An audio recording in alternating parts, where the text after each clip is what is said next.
திருவாக்கும் செய்கர்மம் கைகூட்டும் செஞ்சொல் பெருவாக்கும் பீடும் பெருக்கும் உருவாக்கும் ஆதலால் வானூர் மாணிமுத்தனை காதலால் கூப்புவதும் கை. இன்றைய வீடியோவில் நம்ம பார்க்கக்கூடிய தலைப்பு அப்படிங்கிறது சனிப்பெயர்ச்சி. சனிப்பெயர்ச்சி அப்படிங்கிறத பற்றி தான் நம்ம பார்க்க போகிறோம். முதல்ல என்னுடைய குலதெய்வத்தையும் காவல் தெய்வத்தையும் நவகிரகங்களையும் பஞ்சபூதங்களையும் வணங்கி நான் இந்த பதிவை தொடர்றேன். அதாவது சனிப்பெயர்ச்சி அப்படின்னு நம்ம பார்க்கும்போது சனி பகவான் சரியான தமிழ் வருடம் குரோதி வருடம் பங்குனி மாதம் 15ஆம் தேதி இரவு மணி 9:44 இதுவே ஆங்கில தேதி அப்படின்னு பார்த்தீங்கன்னா 2025 வருஷம் மார்ச் மாதம் 29, தமிழ் பங்குனி 15 தேதி. இந்த தேதியில் இரவு 9:44 கும்பராசியிலிருந்து மீன ராசிக்கு பெயர்ச்சியாகி போகிறாங்க சனி பகவான். அதாவது இது வரைக்கும் தன்னுடைய சொந்த வீடான கும்ப வீட்டில் மூலத்திரிகோண வீட்டில் இருந்து மீன வீட்டுக்கு பிரவேசிக்கிறது அப்படிங்கிறத பற்றியும் இதனால் ஏற்படக்கூடிய பலன்களை பற்றியும் தான் நம்ம பார்க்குறோம். இதில் 12 ராசிக்கு என்ன விதமாக பலன்கள் இருக்கும் அப்படிங்கிறத பார்க்குறோம். பொதுவாக ஒவ்வொரு ராசிக்கு தனித்தனி வீடியோவும் பார்க்குறோம். இதில் சனி பகவான் யார் அப்படின்னு கேட்டிங்க அப்படின்னா சூரியன் புத்திரன் தான் சனி. சனியின் புத்திரன் மாந்தி. அதாவது சனியின் புத்திரன் மாந்தி அல்லது குளிகன்னு சொல்லுவாங்க. இதில் சனியினுடைய நிலை அமைப்பு என்ன அப்படின்னு கேட்டிங்கன்னா சனி மேற்கு திசைக்கு அதிபதி, மேற்கு திக்குக்கு அதிபதி. சூரியன் கிழக்க உதித்து மேற்கு மறைகிறாங்க. அதுக்கு நேர் எதிராக இருக்கக்கூடிய பிளானட் யாருன்னு கேட்டிங்கன்னா சனி பகவான். அதாவது 12 ராசிகளில் காலபுருஷனுக்கு 7ஆம் வீடுன்னு சொல்லக்கூடிய துலாம் வீட்டில் உச்சமடையக்கூடியவரும் மேஷத்தில் நீச்சமடையக்கூடியவருமான இந்த சனி பகவான் இருள் கிரகம் என்றும் நீதி கிரகம் என்றும் நீதி பாரபட்சமற்ற நீதிவான் அப்படின்னு நம்ம பார்க்குறோம். அதாவது ஒரு நீதிபதி என்ன பண்ணுறாங்க அப்படின்னா தவறுகளை விசாரித்து மரண தண்டனையாக இருக்கலாம், ஆயுள் தண்டனையாக இருக்கலாம், தங்களுடைய உணர்வுகளுக்கு அப்பாற்பட்டு நீதி வழங்குறாங்க. அந்த ஒரு தன்மையில் தான் சனி பகவான் அப்படின்ற ஒரு கிரகம் அமைப்பு அப்படிங்கிறது இருக்குது. அவருக்கு ஈவு இரக்கம் அப்படிங்கிறதுலாம் கிடையாது அப்படின்ற அச்சம் மக்களிடையே நிறைய இருக்குது. அப்படிலாம் கிடையாது. ஒரு தனிப்பட்ட ஒரு நபருடைய ஜாதகத்தில் ஏற்பட்டிருக்கக்கூடிய கர்ம வினைகள் என்ன அப்படின்னு பார்த்துட்டு அதுக்கான சரியான பலாபலன்கள் என்ன அப்படிங்கிறத கொடுக்கறதுல சனி பகவான் சரியான ஒரு நிலையில் இருக்கிறாரு அப்படிங்கிறதுனால தான் நம்ம அவரை நீதிமான் அப்படின்னு சொல்கிறோம்.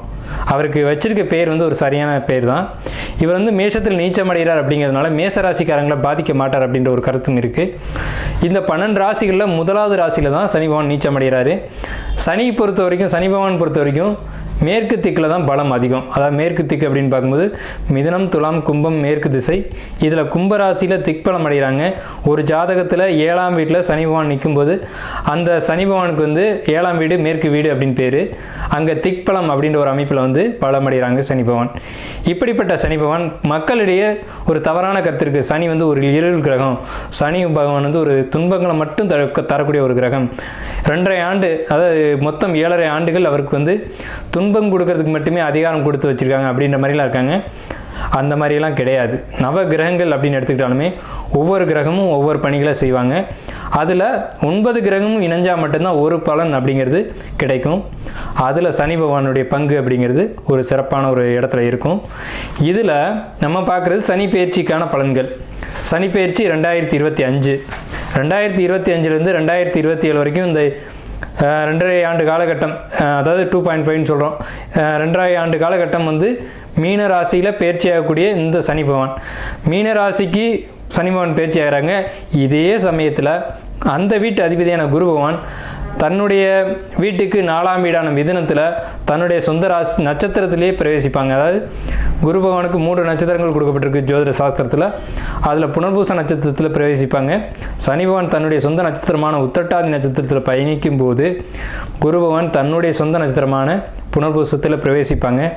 ஆகையால் இந்த சனி பயிற்சி அப்படிங்கிறது ரொம்பவும் ரொம்பவும் உத்தமமான பலன்களை மக்களுக்கு, பொதுமக்களுக்கு, வணிகம் செய்யக்கூடியவங்களுக்கு, தொழில்துறையில் இருக்கக்கூடியவங்களுக்கு, குருமார்களுக்கு, ஆன்மீகத்துறை சம்மந்தப்பட்டவங்களுக்கு, ஆன்மீகத்தில் இருக்கக்கூடியவங்களுக்கு, பொது சேவையில் ஈடுபடக்கூடியவங்களுக்கு, பொது காரியங்கள், அதாவது இறை காரியங்கள் இதிலெல்லாம் ஈடுபடக்கூடியவங்களுக்கு இந்த 2.5 ஆண்டு காலகட்டமும் ரொம்ப சிறப்பான உன்னதமான உத்தமமான பலன்களை இந்த சனி பகவான் கொடுக்க காத்துக்கிட்டு இருக்காங்க. அப்படி தான் இந்த கிரக நிலைகள் அப்படிங்கிறது அமைஞ்சிருக்கு. சனி பகவான் மட்டும் வச்சுக்கிட்டு நம்ம ஒரு பயிற்சி பலன்களை சொல்ல முடியாது. சனி பகவான் மற்ற வருட கிரகங்கள்னு சொல்லக்கூடிய குரு பகவான், ராகு, இவங்களுடைய பேச்சின் அடிப்படையில் தான் தன்னுடைய பலன்களை முழுமையாக ஒரு ராசி கொடுப்பாங்க. இதில் நற்பலன்களை ஏற்படுத்தக்கூடிய ராசி அமைப்பு இந்த கோச்சார ரீதியில் அப்படின்னு பார்க்கும்போது ரிஷபம், கடகம், துலாம், மகரம் மற்றும் கன்னி இந்த 6 வீடுகளுக்கும் மிகவும் உன்னதமான பலன்களையும், மற்ற 6 ராசிகளான மேஷம், மிதுனம், சிம்மம், விருச்சிகத்துக்கு கூட நல்ல பலன்களை செய்யும். அதில் துலாமுக்கு மட்டும் வந்து ரொம்ப உத்தமமான பலன்களை செய்யும் அப்படி சொல்ல முடியாது. ஆனால் விருச்சிக ராசிக்கு அதிக நட்பலன்களை தரும், மகரத்துக்கு உன்னத பலன்களை தரும், கும்பத்துக்கு இதுவரைக்கும் இருந்த கஷ்டங்கள் குறைஞ்சி இனி நல்ல ஒரு காலகட்டம் அப்படிங்கிறது இந்த சனி பெயர்ச்சியில் உங்களுக்கு வந்து கண்டிப்பாக கிடைக்கும். இந்த 6 ராசிகளுக்கு, அதாவது மேஷ ராசிக்கு துன்பம் அப்படின்னு எடுத்துட்டா கூட ரிஷப ராசிக்கு நல்லா இருக்குது, கடக ராசிக்கு நல்லா இருக்குது, துலா ராசிக்கு காட்டிலும் விருச்சிக ராசிக்கு நல்லா இருக்குது, கன்னி ராசிக்கு நல்லா இருக்குது, மகர ராசிக்கு நல்லா இருக்குது. இந்த 6 ராசிகளுக்கு நட்பலன்களும், மற்ற 6 ராசிகளுக்கு பெரிய கெடுதல் இல்லை அப்படின்ற ஒரு நல்ல வார்த்தையை சொல்லி நம்ம வந்து வீடியோக்குள்ளே போகலாம். ரிஷப ராசியில் இருக்கக்கூடிய மத்திம நட்சத்திரமான, உடையாத நட்சத்திரமான சந்திரனுடைய ரோகிணி நட்சத்திரம், இவங்களுக்கு இந்த சனி பயிற்சி எப்படி இருக்க போகுது அப்படிங்கிறத நம்ம பார்க்குறோம். ரோகிணி அப்படின்னாலுமே குருவாயூர் கிருஷ்ணர் தான் இதனுடைய அதிபதி, அதிதேவதை அவர் தான். குருவாயூர்னா குழந்தைன்னு அர்த்தம். குருவாயூர் கிருஷ்ணர் வந்து குழந்தையாக இருப்பார், குட்டி குழந்தையாக இருப்பார். அப்போ இந்த குணம் உங்களுக்கு வந்து எப்போவுமே இருந்துக்கிட்டு இருக்கும். குழந்தைக்கு என்ன தெரியும்? விளையாட தான் தெரியும். விளையாட்டுத்தனம் அப்படிங்கிறது உங்கள்கிட்ட அதிகமாக இருக்கும். குழந்தைங்களுக்கு பெரிய ப்ளஸ் என்னன்னு கேட்டிங்கன்னா, வஞ்சிக்கவோ துரோகம் பண்ணவோ தெரியாது. எடுப்பார் கைப்பிள்ளைன்னு சொல்லுவாங்க. அந்த மாதிரி யார் கூப்பிட்டாலும் போய் அவங்கள்ட்ட அட்டாச் ஆகக்கூடிய ஒரு குணம் வந்து உங்கள்கிட்ட இருக்கும். ஸோ இந்த சனி பெயர்ச்சி இந்த 2025 குரோதி வருஷம் பங்குனி மாதம் 15ஆம் தேதி வரக்கூடிய இந்த சனி பெயர்ச்சி ரோகிணிக்கு நல்லா இருக்கா அப்படின்ற கேள்வி வச்சிங்க அப்படின்னா ரொம்ப ரொம்ப ரொம்ப சூப்பராக இருக்குது. 100க்கு 100% நல்ல பலன்கள் மட்டுமே அணுகக்கூடிய ரோகிணி நட்சத்திரம். பெண்கள் வகையில் சப்போர்ட்டு, சொத்து சேர்க்கை இருக்குது. அதே நேரத்தில் ரோகிணி நட்சத்திரத்துக்கு டாக்குமெண்ட் இஷ்யூ வர்றது நிதர்சனமான உண்மை. டாக்குமெண்ட்டை கவனமாக வச்சுக்கோங்க. டாக்குமெண்ட்டில் ஏதாவது பிரச்சனை இருந்தால் உடனே கிளியர் பண்ணுங்கள். இல்லைன்னா அந்த பிரச்சனை பெரிய அளவில் வந்து அந்த டாக்குமெண்ட்டை கிளியர் பண்ணாத அளவுக்கு லாக் பண்ணும். கடன் பிரச்சனை இருக்கா, உடனே அதை சரி பண்ணுங்கள். கடன் பிரச்சனை, டாக்குமெண்ட் பிரச்சனை, எழுத்து, கையெழுத்து, இது மாதிரியான தொந்தரவுகள் ஏதாவது இருந்துச்சுன்னா உடனடியாக அதை சரி பண்ணுங்கள். அண்ணன் தம்பிக்குள்ளே பாகம் எதுவும் பிரிக்காமல் இருந்தது அப்படின்னா ரோகிணி நட்சத்திரக்காரங்க அந்த பிரிவினை ஏற்படுத்தி உங்கள் பேரில் தனிப்பட்ட பத்திரம் போடுறதுக்கான வழிவகைகளை நீங்கள் பண்ணிடுங்க. ஏன்னு கேட்டிங்கன்னா 4ஆம் இடத்து கேது அப்படிங்கிறதுனால இந்த ரோகிணி நட்சத்திரத்துக்கு இது கொஞ்சம் சிக்கலை கொடுக்கும் அப்படின்ற ஒரு அமைப்பு இருக்குது. அதே நேரத்தில் பெண்களை பொறுத்த வரைக்கும் உணவு சம்மந்தப்பட்ட விஷயங்களை ரொம்ப கவனம் தேவை. பழைய உணவுகளை சாப்பிடாதீங்க. உடல் நலத்தில் பொறுத்த வரைக்கும் அதாவது இடுப்புக்கு கீழே ஏற்படக்கூடிய பாதிப்புகள் உண்டு. மென்சஸ் ப்ராப்ளமாக இருக்கலாம், அல்லது முட்டு வலி பிரச்சனையாக இருக்கலாம். இடுப்புக்கு கீழே எனி ஒன் பார்ட் வந்து உங்களுக்கு வந்து ஒரு தொந்தரவுகளை கொடுக்கும். ஸோ அதனால் ஆல்ரெடி பிரச்சனை இருக்கவங்க இதில் கொஞ்சம் கவனம் செலுத்தி இதுக்கான மருந்து மாத்திரைகளை எடுத்துக்கிட்டு உடம்பை சரி பண்ணிக்கோங்க. அதே நேரத்தில் யூட்ரஸ் ப்ராப்ளம் வர்றதுக்கான வாய்ப்புகள் உண்டு. இப்போ யூட்ரஸ் அப்படிங்கிறது 8ஆம் இடம். 8ஆம் இடத்துக்கு குரு 2ஆம் இடத்துல இருக்காங்க. ஸோ அறுவை சிகிச்சை போன்ற அமைப்புகள்லாம் ரோகிணி நட்சத்திரத்துக்கு இந்த சனி பயிற்சியில் ஏற்படக்கூடிய ஒரு அமைப்பை கொடுக்கும். அதே நேரத்தில் பெரிய ஆப்ரேஷன் அப்படிங்கிறதுலாம் இல்லை.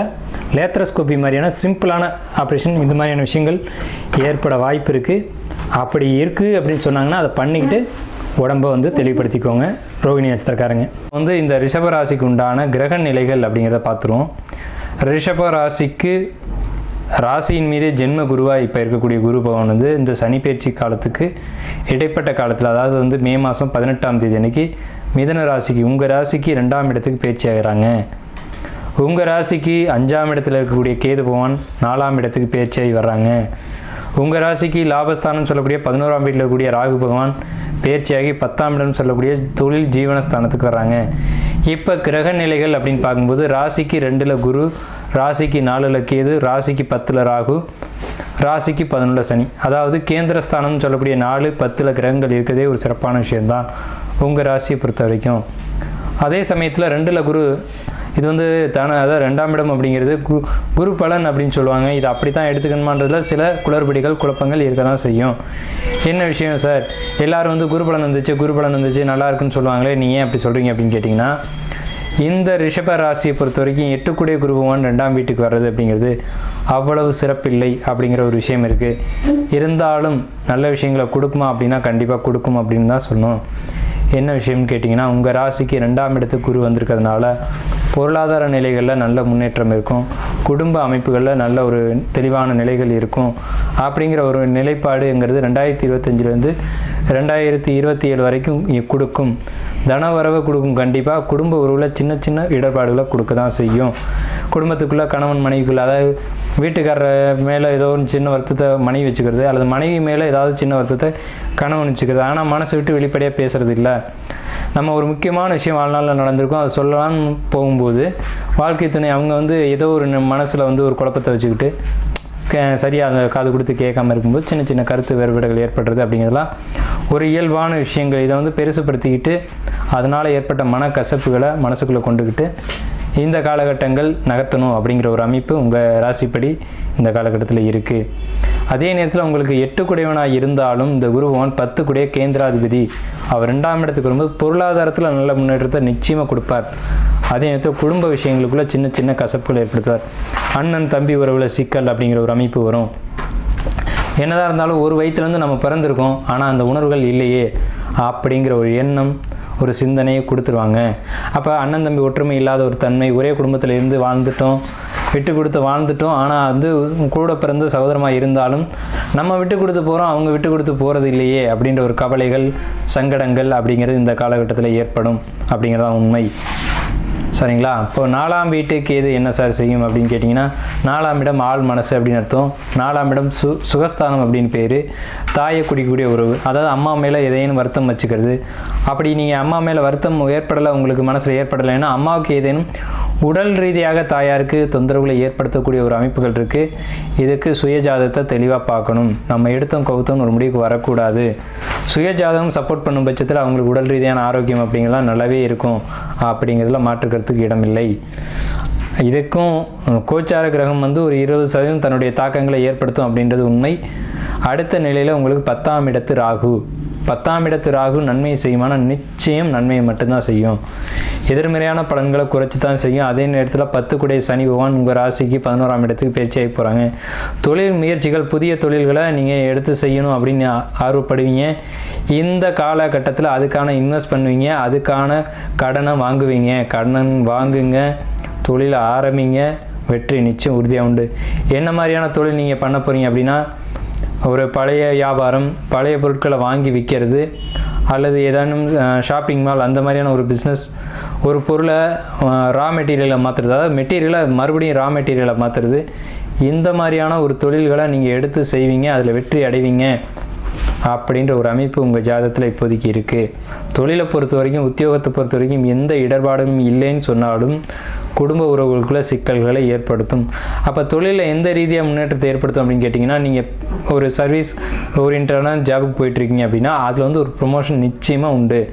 ப்ரொமோஷனுக்கு குறையில்லை. அதே நேரத்தில் பெண்கள் சார்ந்த விஷயங்களில் நீங்கள் ஒர்க் பண்ணுற இடத்துல பெண்கள் இருக்காங்க அப்படின்னா உங்கள் வேலையை மட்டும் தான் நீங்கள் பார்க்கணும். அவங்க விஷயத்தில் தலையிட்டிங்கன்னா பெண்களால் நீங்கள் கெட்ட பேர், பெண்களால் அவமானங்களை சந்திக்க வேண்டி வரும். ரிஷபம் அப்படின்னாலே பெண்கள் அதிகமாக பழகக்கூடிய ராசி அப்படின்னு தான் பேர். ஏன்னா ரிஷபமே பெண் ராசி தான். பெண்கள் அதிகமாக கூடும் இடம்னு பேர் ரிஷபத்துக்கு. அப்போ பெண்களால் அவமானம், அசிங்கங்களை சந்திக்கக்கூடியதும், ஒரு பெண்ணை பற்றி இப்படி கமாண்ட் அடிச்சிட்டாரு, அதனால் தப்பான சொல்லக்கூடாது தகாத வார்த்தைகளை சொல்லிட்டாரு அப்படின்றது உண்மையோ பொய்யோ, அது ஒரு அவமானத்தை ஏற்படுத்தக்கூடிய காலகட்டம், சூழ்நிலை அப்படிங்கிறது உண்டு. அதே நேரத்தில் போதிக்கக்கூடிய தொழில் செய்யக்கூடியவங்க, போதிக்கக்கூடிய தொழில் அப்படின்னா யார் யார் செய்வாங்க அப்படின்னு பார்த்தீங்கன்னா, ஜோதிடர்கள் செய்வாங்க, ஆசிரியர்கள் செய்வாங்க, அதே மாதிரி கவுன்சிலிங் கொடுக்கக்கூடிய தொழில் இருக்கக்கூடியவங்க, சட்ட ரீதியான சட்டம் படித்தவங்க, இவங்களுக்கெல்லாம் பெண்களால் அவமானம், அசிங்கம், கெட்ட பெயர் வரக்கூடிய வாய்ப்புகள் இந்த காலகட்டத்தில் உண்டு.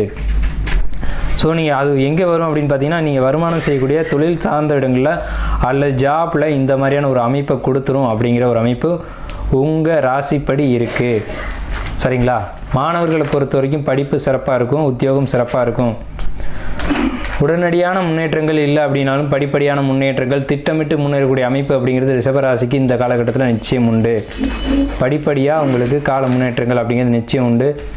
நீங்கள் ராசியில் 2வது ராசியான ரிஷபத்தில் பிறந்திருக்கீங்க அப்படிங்கிறதுனால எந்த ஒரு காரியத்தையும் நிதானமாக செய்யணும், பொறுமையாக செய்யணும், கவனமாக செய்யணும் அப்படின்ற ஒரு அமைப்பு இந்த சனி பயிற்சி காலகட்டத்தில் நீங்கள் கடைபிடிக்கணும். கலை உணர்வுகள், கலை சார்ந்த துறைகளில் தான் நீங்கள் அதிகம் இருக்க முடியும். கலை சார்ந்து இருக்கக்கூடிய ரிஷபராசி அன்பர்களுக்கு இந்த சனி பயிற்சியானது மிகப்பெரிய முன்னேற்றத்தை கொடுக்கும் அப்படிங்கிறதுல எந்த விதமான மாற்று கருத்துக்கும் இடமில்லை. மறைமுகமான ஒரு வருமானம் அப்படிங்கிறது இந்த காலகட்டத்தில் உங்களுக்கு நிச்சயம் உண்டு. அதிர்ஷ்டங்கள் நிச்சயம் உண்டு. அதிர்ஷ்டம் அல்லது மறைமுக வருமானங்கள் எந்த வகையில் வரும்னா, ஒரு தான செட்டில்மெண்ட் கிடைக்கிறது, உயில் சொத்து கிடைக்கிறது, ஒரு டாக்குமெண்ட்டில் சிக்கல் இருக்குது சார் அப்படி நீங்கள் வந்து ஒரு ப்ராப்பர்ட்டியை தூக்கி போட்டிங்க, வருமா இது முடிவுக்கே வராது அப்படி தூக்கி போட்டிங்க, அதில் திடீர்னு ஒரு தெளிவு கிடச்சி திடீர்னு அந்த ப்ராப்பர்ட்டி வந்து உங்கள்கிட்ட கிடைக்கக்கூடிய ஒரு நல்ல நேரமாக இந்த காலகட்டத்தில் எதிர்பாராத பணவரவுகளும் எதிர்பாராத தனவரவுகளும் எதிர்பாராத அதிர்ஷ்டங்களும் இந்த காலகட்டத்தில் கிடைக்கும். அதே மாதிரி ஷேர் மார்க்கெட்டில் பெரிய லாபங்கள் ஏற்படுத்திக்கிறது, ஷேர் மார்க்கெட்டில் பெரிய லாபங்கள் கிடைக்கிறது அப்படிங்கிறது ரொம்ப சிறப்பாக இருக்கும். மனநிலைகளை பொறுத்த வரைக்கும் இந்த காலகட்டங்கள் உங்களுக்கு சில குழப்பங்கள் அப்படிங்கிறது கடந்த காலகட்டங்களில் இருந்த அளவுக்கு இருக்காது. இனி வந்து மனது தெளிவடையும், ஒரு குழப்பங்கள் தீரும் அப்படிங்கிற ஒரு அமைப்பு தான் உங்களுக்கு இருக்குது. பாக்கியஸ்தானத்துக்கு போயிருக்கக்கூடிய சனி பகவான் உங்களுக்கு நிறைய பாக்கியங்களையும் யோகங்களையும் வழங்குவார் அப்படிங்கிறத மாற்று கருத்துக்கு இடமில்லை. புதுசாக வேலைகள் தேடக்கூடிய ரிஷபராசிக்காரங்களுக்கு புதிய வேலைகள் கிடைக்கும். உத்தியோகத்தில் பொறுத்த வரைக்கும் பெண்கள் சம்மந்தப்பட்டிருக்காங்கன்னா நீங்கள் கவனமாக இருக்கணும். சட்ட ரீதியான கவனம் தேவை. அதாவது சட்டத்துக்கு புறம்பான காரியங்களை நீங்கள் செய்யக்கூடாது. வேலையில் உத்தியோகத்தில் நிச்சயம் முன்னேற்றம் இருக்குது அப்படின்ற அமைப்பு தான் உங்களுக்கு இருக்குது. காதல் குடும்ப உறவுகளை பொறுத்த வரைக்கும் உங்களுக்கு 5ஆம் இடத்தை கேது கடந்துட்டார் அப்படிங்கிறது ஒரு சிறப்பான விஷயம்தான். குடும்ப உறவுகளுக்குள்ளே இனி சிக்கல் இல்லை அப்படின்ற ஒரு அமைப்பை கேரண்டியாக சொல்லாட்டியும் லவ் பண்ணிகிட்டு இருக்கக்கூடிய ரிஷபராசிக்காரங்களுக்கு உங்கள் லவ் இன்னும் ஸ்ட்ராங் ஆகும். அதே நேரத்தில் குடும்ப உறவு கணவன் மனைவியாக இருக்கக்கூடியவங்களுக்கு ரிஷபராசிக்காரங்களுக்கு சின்ன பிரச்சனைகள், பிரிவினைகள், கருத்து வேறுபாடுகள் உருவாகும். ஆனால் பிரிஞ்சு போயிட மாட்டீங்க அப்படின்றது உறுதி. காதலர்கள் புதுசாக லவ்வை சொல்கிறீங்க அப்படின்னா அதில் வெற்றி அடைவது உறுதி. திருமண வாழ்க்கையை பொறுத்த வரைக்கும் ரிஷபராசிக்காரங்களுக்கு திருமண வாழ்க்கை அப்படிங்கிறது எப்போவுமே இந்த ரிஷபராசிக்கு திருமண வாழ்க்கைன்றது அதிகபட்சம் லவ் மேரேஜாக தான் இருக்கும். கடந்த காலத்தில் இருந்த பிரச்சனைகள் சால்வ் ஆகும். ஒரு நல்ல ஒரு ஒற்றுமை பாண்டிங் அப்படிங்கிறலாம் பெரிய அளவில் இப்போ இருக்கும். அது கருத்து வேறுபாடுகள் இருந்துச்சு சார், பிரிஞ்சு தான் வாழ்ந்துட்டு இருக்கோம் அப்படின்னு சொன்னீங்கன்னா இந்த 2 வருஷ காலகட்டத்துக்குள்ளே நீங்கள் சேர்ந்து வாழ வேண்டிய காலகட்டம் நிச்சயமாக வரும். யாரெல்லாம் நம்ம பிரிஞ்சிட்டோம், நம்ம தப்பு பண்ணிட்டோம் அப்படின்னு நினைக்கக்கூடிய ரிஷபராசிக்காரங்க மீண்டும் ஒன்று சேர்ந்து வாழ்வீங்க அப்படிங்கிறதுல மாற்றுக்கிறதுக்கு இடமில்லை. நீங்கள் ஒன்று சேரணும்னு ஏதேனும் வகையில் முயற்சி பண்ணீங்க, பெரியவங்களை வச்சு மூவ் பண்ணீங்க அப்படின்னா நிச்சயமாக அந்த பேச்சுவார்த்தை சுமூகமாக முடிஞ்சு கணவன் மனைவியோடு சேரக்கூடிய ஒரு அமைப்பு உண்டு. இயற்கையிலேயே ஒரு அமைப்பு உண்டு. கணவன் மனைவி உறவை பொறுத்த வரைக்கும் பிரிவினைகள் அப்படிங்கிறத கொடுக்கும். அப்போ நீங்களே ஒரு தொழில் ரீதியாக செப்பரேஷன் ஆயிருந்தீங்க அப்படின்னா அது நல்லது தான். ஆனால் இந்த காலகட்டத்தில் மீண்டும் உங்களை இணைச்சி வைக்கும். ஏன்னா ஒரு ஏக்கம் இருக்கும் உங்களுக்குள்ள, நம்ம பிரிஞ்சு வாழ்கிறோம் அப்படின்ற ஒரு ஏக்கம் இருக்கும். அந்த பிரிவினைகளை அது சரி பண்ணி கொடுக்கும். மாணவர்களை பொறுத்த வரைக்கும் ரிஷபராசிக்கு அருமையான காலகட்டம் அப்படின்னே நான் சொல்லுவேன். ஏன்னு கேட்டிங்கன்னா உங்களுக்கு 5ஆம் இடத்தை குரு பார்க்குறார். 5ஆம் இடம் தாங்க படிப்பு. கல்லூரி படிப்பு அப்படிங்கிறது பர்டிகுலராக 5ஆம் இடம். படிப்பை பொறுத்த வரைக்கும் முன்னேற்றங்கள் பெரிய அளவில் இருக்குது. இது நாள் வரைக்கும் ஏதேனும் தடைகள் ஏற்பட்டுருந்துச்சு அப்படின்னா அந்த தடைகள் விலகும். அரியர் வச்சுருந்தீங்கன்னா கிளியர் பண்ணுவீங்க அப்படின்ற ஒரு அமைப்பு இருக்குது. வெளிநாடு போய் படிக்கணும்னு நினைக்கக்கூடிய ரிஷபராசிக்காரங்களுக்கு வெளிநாடு போய் படிக்கக்கூடிய வாய்ப்புகள் உண்டு. 10th +2 படிக்கக்கூடிய மாணவர்களை பொறுத்த வரைக்கும் ரிஷபராசிக்காரங்களை பொறுத்த வரைக்கும் அதிகமான மதிப்பெண்கள் இருக்கக்கூடிய வாய்ப்புகள். மருத்துவம் படிக்கக்கூடிய ரிஷபராசிக்காரங்களை பொறுத்த வரைக்கும் படிப்பில் முன்னேற்றம் அப்படிங்கிறது நிச்சயம் உண்டு. நீட் எழுதக்கூடியவங்களுக்கு வாய்ப்புகள் கிடைக்கும் அப்படிங்கிற அமைப்பு உண்டு. ஹெல்த் வைஸ் பார்த்தீங்க அப்படின்னா ரிஷபராசிக்கு உடல் ஆரோக்கியம் சொல்லக்கூடிய 4ஆம் இடத்துல தான் கேது பகவான் அமர்ந்து சிக்கல்களையும் சின்ன இடர்பாடுகளையும் கொடுக்கக்கூடிய ஒரு அமைப்பில் இருக்காங்க. இது என்ன பாதிப்புகளை ஏற்படுத்தும் அப்படின்னு பார்க்கும்போது வயிற்றுக்கு மேலே, அதாவது நெஞ்சு குழிங்கிறது தான் 4ஆம் இடம். நெஞ்சு சார்ந்த இடங்கள் தான் 4ஆம் இடம். அப்போ ஹார்ட்டு சம்மந்தப்பட்ட இடங்கள், நுரையீரல், தொண்டை, இது சார்ந்த வகையில் நீங்கள் கவனமாக இருக்கணும் அப்படின்ற ஒரு அமைப்பு ஸ்ட்ராங்காக இருக்குது. யோகா, மெடிடேஷன், தவம், தியானம், இந்த விஷயங்கள் இதுதான் கேது. அந்த கிரகம் தான் உங்களுக்கு 4ஆம் இடத்துல அமர்ந்துருக்கு. ஸோ ரிஷபராசிக்காரங்களை பொறுத்த வரைக்கும் இந்த காலகட்டத்தில் நான் ஒரு அழகாக ஒரு அட்வைஸ் கொடுப்பேன். என்னென்னு கேட்டிங்கன்னா, நீங்கள் மெடிடேஷன், யோகா கண்டிப்பாக பண்ணியே ஆகணும். சூரிய நமஸ்காரம் அதில் கண்டிப்பாக பண்ணியே ஆகணுன்ற ஒரு கட்டாயமான ஒரு சூழலில் நீங்கள் இருக்கீங்க. வெளி இடத்து உணவுகளை எடுத்துக்காதீங்க அப்படின்றதையும் ஸ்ட்ராங்காக சொல்லி ஆகணும். ஏன்னா வயிறு சம்மந்தப்பட்ட விஷயங்களில் பாதிப்பு, அதாவது வயிறு, குடல் புண் அந்த மாதிரியான ஏற்படக்கூடிய ஒரு அமைப்புகள்லாம் இருக்குது. முடிந்த வரைக்கும் சூடாக எதையும் சாப்பிடாதீங்க. இந்த காலகட்டத்தில் உங்களுக்கு டைஜஷன் ப்ராப்ளம் வர்றதுக்கான வாய்ப்புகள் இருக்குது. ஸோ உணவுகள் எளிதில் செரிக்கக்கூடிய உணவுகளை சாப்பிடுங்க. ஆரோக்கியத்தில் கவனம் செலுத்துங்க. 4ஆம் இடம் அங்கே கேது அப்படிங்கிறது உடல் ஆரோக்கியத்தில் இடர்பாடுகளை ஏற்படுத்தும் அப்படின்ற ஒரு அமைப்பு இருக்குது. அதே மாதிரி திருமணத்துக்காக வெயிட் பண்ணக்கூடிய ரிஷபராசிக்காரங்களுக்கு இந்த காலகட்டம் உங்களுடைய ஜோதிடர்கிட்ட உங்கள் ஜாதகத்தை கொடுத்து ஒரு முறைக்கு இருமுறை நல்லா ஆய்வு பண்ணி திருமண பந்தத்துக்குள்ளே போகலாமா அப்படிங்கிறத முடிவு செய்யுங்க. ஏன்னா இந்த காலகட்டம் உங்களுக்கு திருமணத்துக்கு ஒரு ஏற்புடைய காலகட்டமாக இருக்கும் அப்படின்னு தெளிவாக சொல்ல முடியாது. குடும்ப உறவுகளை பொறுத்த வரைக்கும் சொந்த பந்தத்துக்கு இடையே இருக்கக்கூடிய ஒரு நட்பு அப்படிங்கிறது கொஞ்சம் விரிசலை ஏற்படுத்தும், சில கசப்புகளை ஏற்படுத்தும். இவர் இன்ன கேரக்டர் தான்ற உண்மையை உணர வைக்கும் அப்படின்ற காலகட்டம். சொந்த பந்தம் தான், அதுக்குன்னு எல்லா விஷயத்தையும் சொல்லிகிட்டு இருக்கக்கூடாது. அவங்க யாருன்றது இந்த காலகட்டத்தை நிரூபிச்சிருவாங்க. 4ஆம் இடத்துக்கு எது சொந்த பந்தத்தின் முன்னாடி அசிங்கம் அவமானத்தை கொடுக்கக்கூடிய காலகட்டங்கள் இருக்குது. அதே மாதிரி வேலைக்கு போயிட்டு இருக்கக்கூடியவங்க, சர்வீஸில் இருக்கக்கூடியவங்க அந்த வேலை பிடிச்சிருந்தா மட்டும் செய்யுங்க. இல்லைன்னா அந்த வேலையை விட்டு வெளியில் வாங்க. உங்களுக்கு பிடிச்ச மனசுக்கு பிடித்தமான வேலை கிடைக்கும். உங்களுக்கு மனசுக்கு பிடித்தமான தொழில்களில் ஈடுபட்டு வருமானத்தை அதிகப்படியாக ஈட்டக்கூடிய காலகட்டம் இருக்குது. கடன் முடிந்த வரைக்கும் இந்த காலகட்டத்தில் வாங்காதீங்க. தொழில் ரீதியாக கடன் வந்துகிட்டு இருக்கு, அதை மட்டும் வாங்குங்க. தேவையற்ற கடனை வாங்காதீங்க. தேவையற்ற கடனை வாங்கி மன உளைச்சலை ஏற்படுத்தக்கூடிய காலகட்டம் ரிஷபராசிக்கு வந்துக்கிட்டு இருக்கு. ஸோ இந்த விஷயத்தை பொறுத்த வரைக்கும் நான் ரொம்ப எச்சரிக்கையாக சொல்கிறேன். தேவையில்லாத கடனை அவாய்ட் பண்ணிக்கோங்க. சனி பகவான் பொறுத்த வரைக்கும், சனி பகவான் யாருன்னு கேட்டிங்கன்னா பொறுமை நிதானத்துக்கான கடவுள். பொறுமையும் நிதானமாக ஒரு விஷயத்தை செஞ்சீங்க அப்படின்னா அந்த காரியம் வந்து பதறாத காரியம் சிதறாது அப்படின்னு சொல்லியிருக்காங்க. அந்த பழமொழியை உணர்ந்து வாழணும். இப்போ பதட்டத்தோடு ஒரு காரியத்தை செய்கிறீங்கன்னா அந்த காரியம் 2 முறை அல்லது 3 முறை செய்யக்கூடிய அமைப்புகளை கொடுத்துரும். ரிஷபராசிக்காரங்களுக்கு இந்த அட்வைஸ் நான் ஸ்ட்ராங்காக கொடுக்குறேன். ஒரு முறை செய்யக்கூடிய காரியம் எல்லா விஷயமும் தெளிவாக செய்யணுமான்னு நிதானமாக செயலும் எண்ணமும் கரெக்டாக இருக்கான்னு பார்த்துக்கோங்க. எண்ணம் ஒன்றும் செயல் ஒன்றும் செய்யக்கூடாது.